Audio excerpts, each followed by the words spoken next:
In this example of multiplying rational expressions, notice I have 10x minus 40 divided by x squared minus 6x plus 8 times x plus 3 divided by 5x plus 15. One of the keys to multiplying rational expressions is looking to be able to factor as much as possible all the expressions before you start canceling out and simplifying. So I'll look at the first expression, 10x minus 40, and notice I have a 10 that I can factor out of both terms. So I'm going to factor 10 out of that, and that's going to give me x minus 4.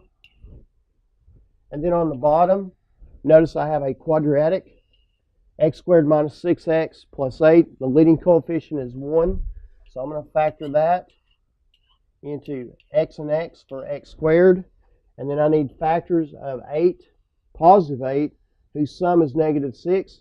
Notice when this is positive and this is negative, then that means both factors of 8 have got to be negative. So the factors of positive 8 that add up to negative 6 are minus 4 and minus 2. Notice negative 4 times negative 2 gives me a positive 8.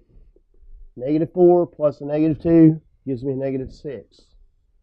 And then I go to the next, or the other term, x plus 3. Nothing I can do with that, so I'm going to just leave it as x plus 3. And then on the bottom, notice I have a 5x plus 15.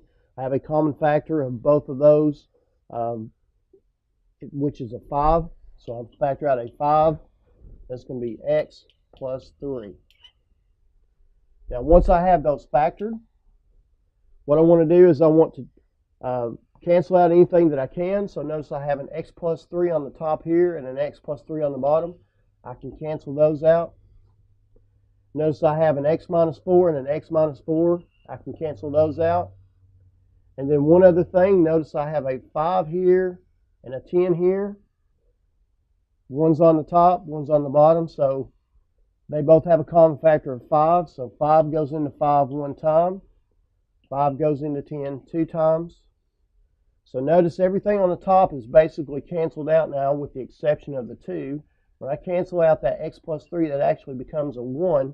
So I'll multiply 2 times 1 is going to give me 2 over what I have left on the bottom. And notice the x minus 2 is all I have left on the bottom.